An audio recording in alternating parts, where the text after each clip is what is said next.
So we for this one we got some cool vent posts that have gone into X these days that I thought that it would be worthwhile for us to discuss because they have very similar things. The last two posts, and I'll give credit to who credit is due. All right. So last SEVA VentRounds, we talked a lot about trigger synchrony, and essentially we focused on what early triggering stands for, and what we said, well, normal trigger means that there's PMOS, and with PMOS, with PMOS, we get the activation and of the ventilator immediately afterwards, and you can see actually on the flow, this was triggered by flow, and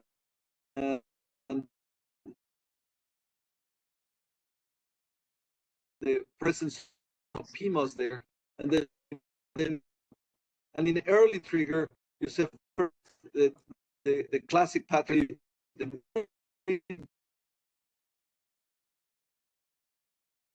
And we know that this is a machine breath because there's no color change. And then the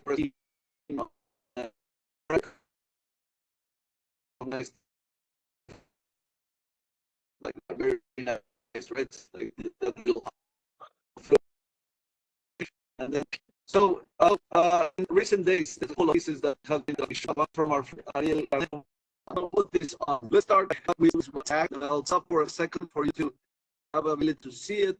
And if anybody this is again or anybody here on the group.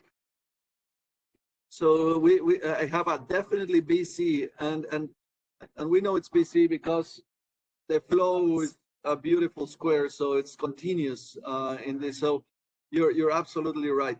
And then comes the question of what is the breath sequence, right? So CMB, CSB, or IMB? What are you thinking, Samir? Mandatory. You think it's all mandatory? Why are you saying that?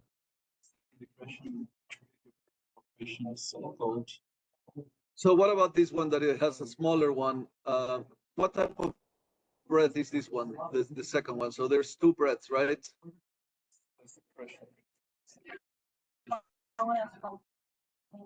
Yeah, it's spontaneously triggered, but is it mandatory, the breath? Obviously, yes. Cycled by the band, but the flow is square, so that means that it's controlled. So that means that that's a mandatory breath. If the flow is controlled in the current technology, that is mandatory. And then I saw on the chat, Victor put that this is set point for the targeting scheme, and you're absolutely right.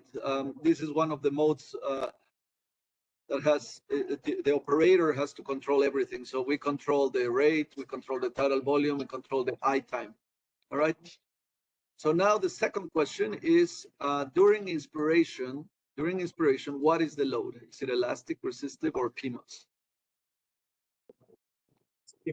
PMOS. So you see the presence of here of PMOS, but I would say be also observant of the presence of during inspiration. Do you see a big step up at the beginning? So you would, if it was resistance, you would expect a big step up here, which you don't see, and then you see. Remember that the slope, it's elastic load. So the higher the slope, the higher the load.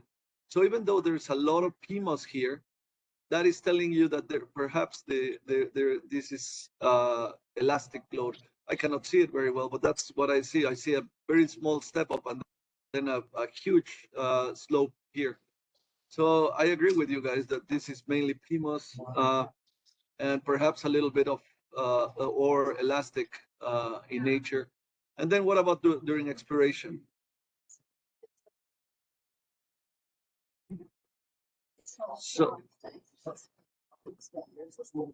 So if you notice here, it goes down, and obviously we were sabotaged partially by Ariel because he left a very high the scale, right? So you can see 150 liters. Sometimes you cannot see what you want to see, and it could be that this is not reaching baseline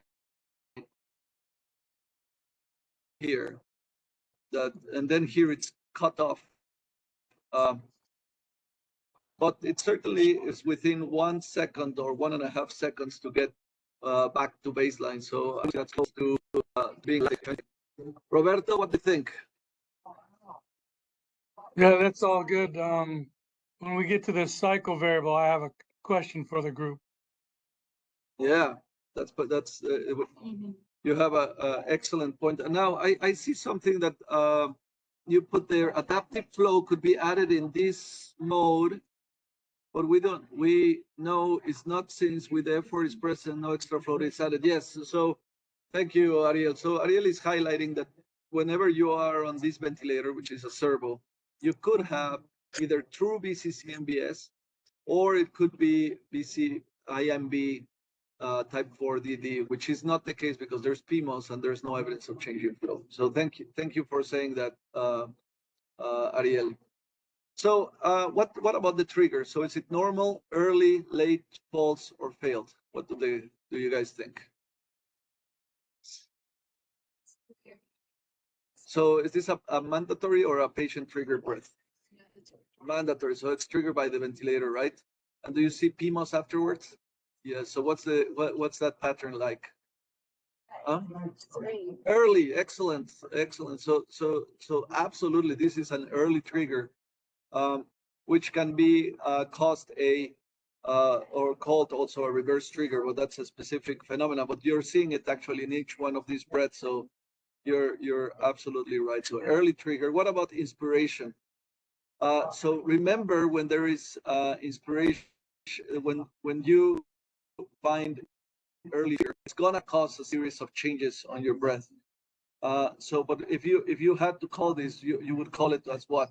Assistance over assistance under assistance. So imagine that this was just a PMAS of the patient without the early trigger. And I asked you, is this assistance over assistance or under assistance? Under assistance. Why? It deformed the waveform, right? So it should, instead of that, it should continue probably like that until the end and then come down like this. And so all of this is, but it doesn't go below the baseline. No, so there is still assistance. And so in reality, the patient is still getting P-vent, and you're gonna, this assistance over assistance under assistance, we have defined under assistance when this either goes to the baseline or it's under the baseline. Roberto, what do you think here? Yeah, Granted, I think just granted, this is not, I mean, we would not even talk about this just because the cost trigger. But Roberto? I think this points to the need for more research as to how much work shifting is bad and how much is acceptable. We don't know that, and we don't have a good way to measure it at the bedside, although technologically it is possible. Yeah, you're absolutely, so it's a graded item. So we probably are sure, if we put a range, that patients that we know that it's we suspect, highly suspect, that it's very bad, that you are either under the baseline or at the baseline. That means that you're not getting any p-vent, or you're fighting against the vent. And we know on the other side that you may be on the side of over assistance if you're not doing any effort. But there's a graded item here that you would say, well, where does evil start, right? So in terms of assistance, so of saying over assistance, and under assistance that impact patient outcomes. Does that make sense? And it's hard to say when the trigger is early as well. Yes, well, when there's early trigger, we would not even look at this, because the thing that you have to fix is the early trigger. Now, Roberto wants to talk about cycle, and I think that we need to focus a little bit on this breath that it's over here. So you recognize that the inspiratory time here is set. The patient does effort, it ends, and then the patient triggers another breath. You see that, right? And instead of getting the total tidal volume that this patient got before, it gets a tiny one because the breath ends, it cycles earlier than that. So the question is, why did that happen? And I presume that's what you wanted to touch on, Rob? Right. If the cycle time or the inspiratory time is preset, how come the third one is so short? Right. So what does the audience think about this? Why do you think this is happening? Why this breath did not continue and deliver an extra breath on top of this?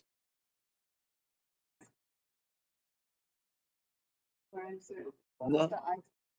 So the item should have continued, right? And instead of that, it cycled off and it turned off. Well, yeah, exactly. So something had to tell the ventilator you stop. So one of the items how we stop it is we set the item. So when the item is done, then you go there, right? Yeah. But the second one, and I see a couple of the audience has put there, is absolutely peak pressure limitation. So you put a peak pressure alarm, right? And so the ventilator will align the screen so that you would see the peak, the where it will cycle. And if you reach that, it will immediately turn it off, and the patient will exhale, so that the patient doesn't develop barotrauma. If you think so, Rob, is that what you wanted to talk? That's exactly right. And technically speaking, that's a spontaneous breath, although we don't include it in the taxonomy because it's not normal operating procedure. It's an alarm condition. So that breath was patient triggered and patient cycled. It's not even really, well, I guess it's technically a breath because you have positive flow and negative flow, but it's not included anywhere in the taxonomy because it's an alarm condition. But why would you say that it's patient cycle? It was cycled by the machine because it reached a pressure threshold. Yep. Well, that's the same reason that pressure support is spontaneous. That's cycled by the machine once the flow reaches a preset threshold. So in other words, it's criteria to be met. Same reasoning as in pressure support. I see. Okay, that's cool. All right, so we have found a one of our common things. We always find stuff here, and then during expiration, we don't find, there's no activity, no PMOS, correct? So this is normal. So this is a good example of an early trigger, but the second breath was cycled protectively because we set the alarm. So this extra breath that got on top of this raised the pressure really rapidly. And now you can see the slope. You see how inclined the slope is, and that tells you that the compliance of the lung, the elastic load is very high. That's why it reached so high. So we were over distending human being. Make sense? Yeah, plus the tidal volume displayed is not correct. And here was so It bad. resets every time it crosses zero. Expiratory work here. Wouldn't this sit like downslope here means that there's expiratory work? This is not. How can they return? Yeah. So remember that you're saying it's not expiratory work. It's actually inspiration. So what you're saying is that the patient here. So if I draw the PMOS for this patient. If I draw the PMOS, it starts here and it ends around here for the patient. So the patient started the breath and then it continued and then it triggered. So the patient inhaled. When there's expiratory work, you would expect this to move away from the baseline, not toward the baseline. Make sense? Like a double trigger. Exactly. Now, there's a good question from Miguel there that says, I noticed you recently changed the term work shifting for assistance over under, but don't you think this could be a little confusing? I mean, it not always means that the patient needs assistance to be increased. In the case, increasing the assistance will not fix the issue. Yeah, so let's talk a little bit about that, Miguel. The way that, so work shifting is what is happening, that there's a shift from PVent to PMOS. But in terms of assistance, what it means is that there is activity from the ventilator above about the baseline. So it's assisting in some shape, in a graded, as we put here, the amount of work that the patient is doing. If there is no work shifting, then the patient is over assisted. And if there is very high amount of work shifting, then the patient is being under assisted. And this goes with the concepts of how that align with the muscle in patients that are on mechanical ventilation with myotrauma. So meaning that there's underuse atrophy because we over-assisted, and that there's myotrauma because of overuse injury because of under-assistance. And so this term of assistance, you could say, well, there's some work shifting, but it's still assisting the patient.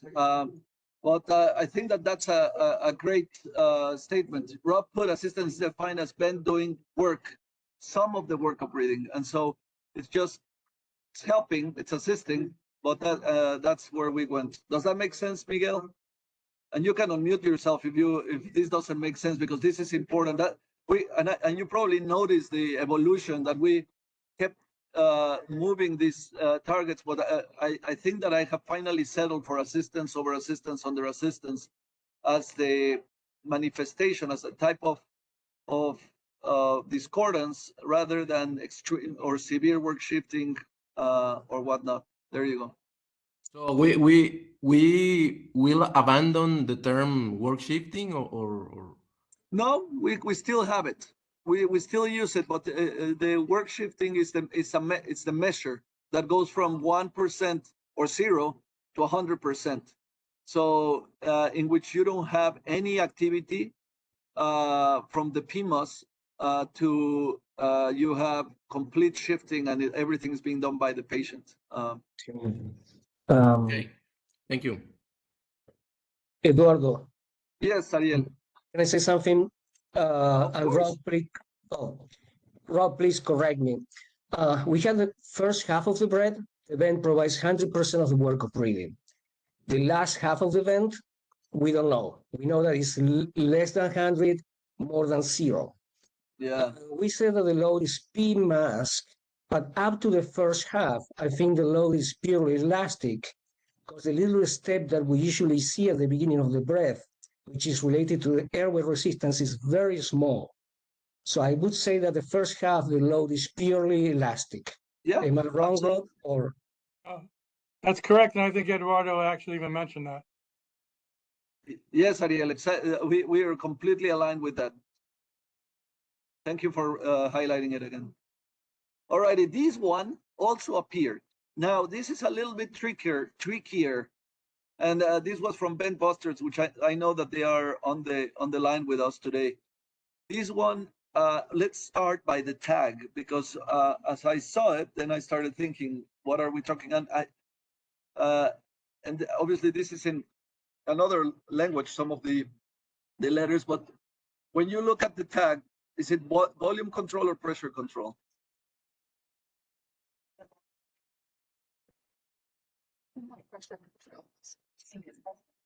So remember, when you look at the pressure, if the pressure is not, the flows don't look the same, and you can say actually the tidal volume, that means that we're not controlling. Exactly. So it's pressure control. Very good. Now, what is the breath sequence?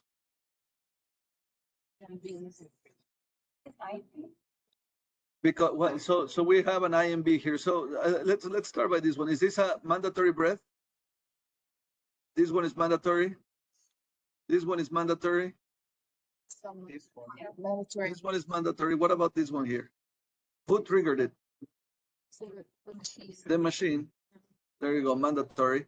And then what about this one here?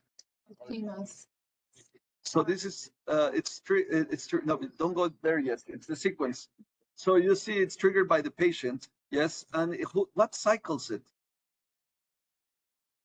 Is it cycled by time?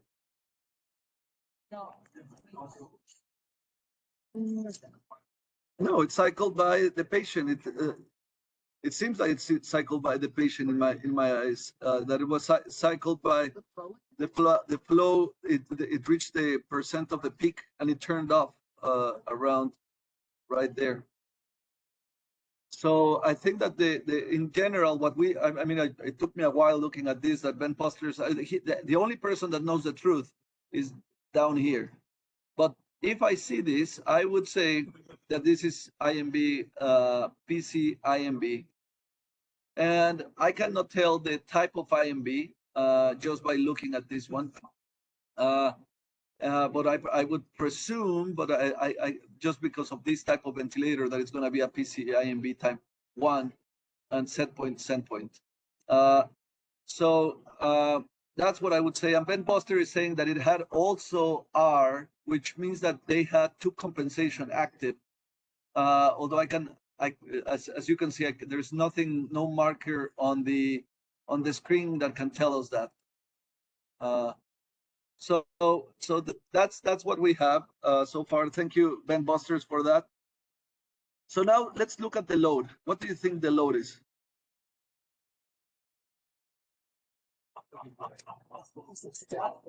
So what about this one? So let's look at this breath over here, that seems to be mostly passive.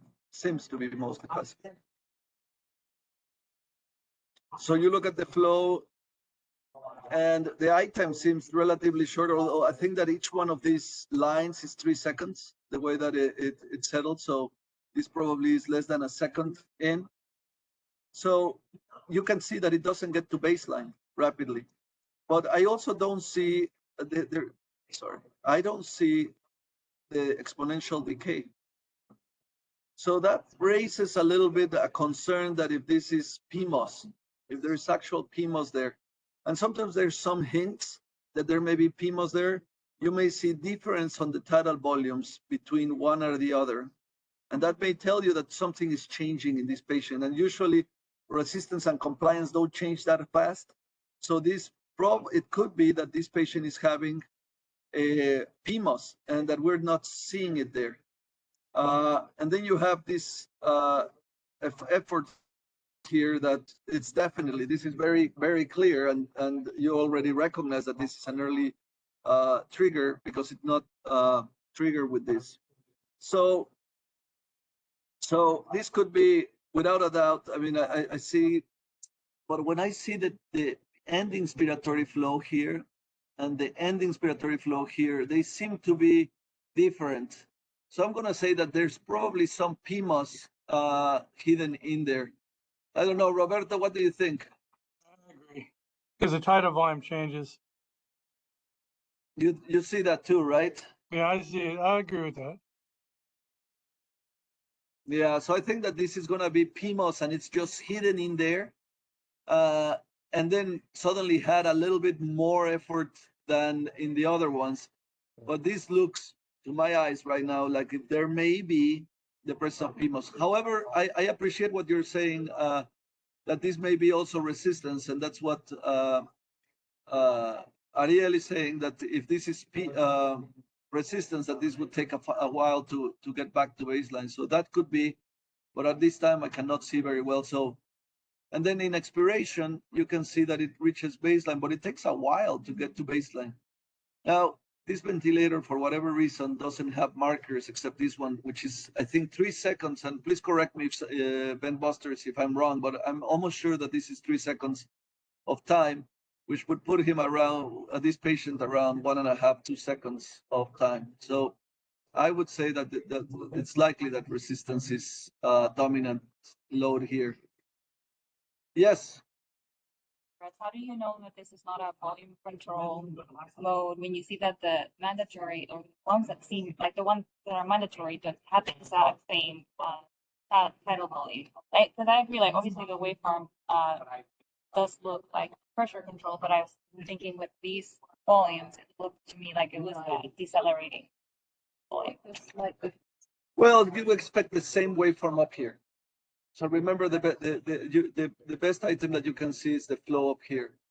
I like the comment that just came through too, which is if this patient has ATC, so adaptive tube compensation, it could be that's affecting how the waveform looks.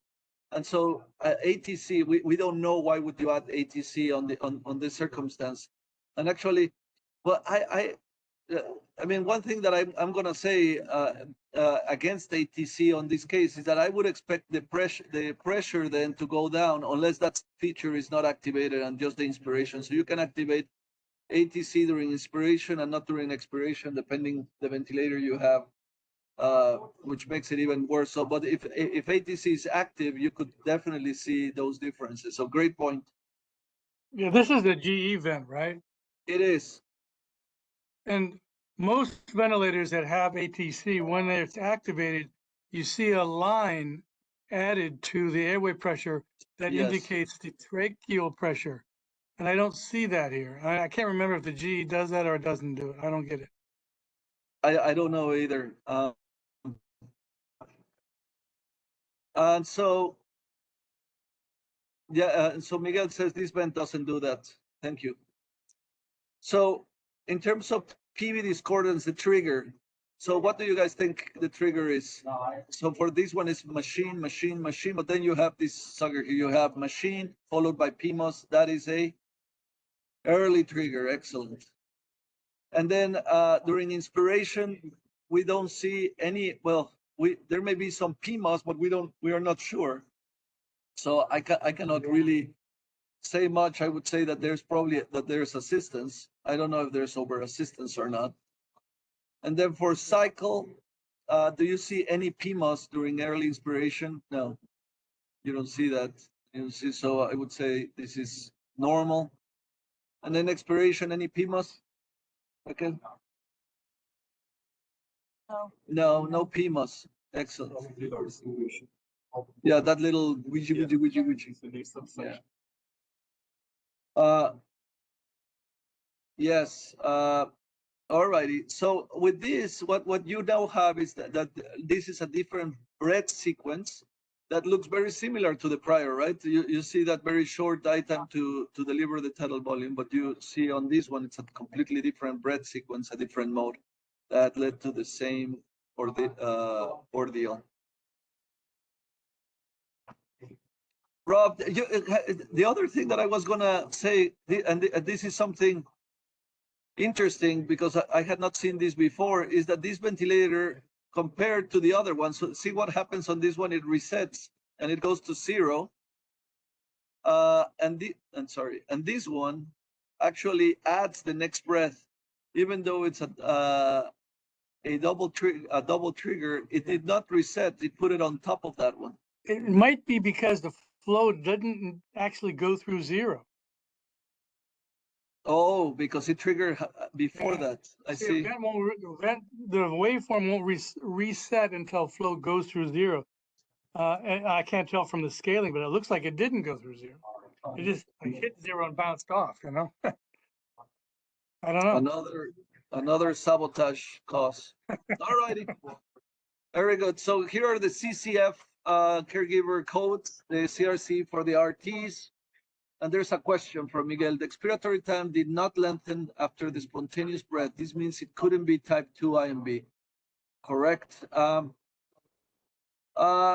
No, because type 2 IMB would still have a I time for the spontaneous breath that would be set by the patient, not by the ventilator. All righty. With that, we're done. Thank you very much. And all right, live from the SECM.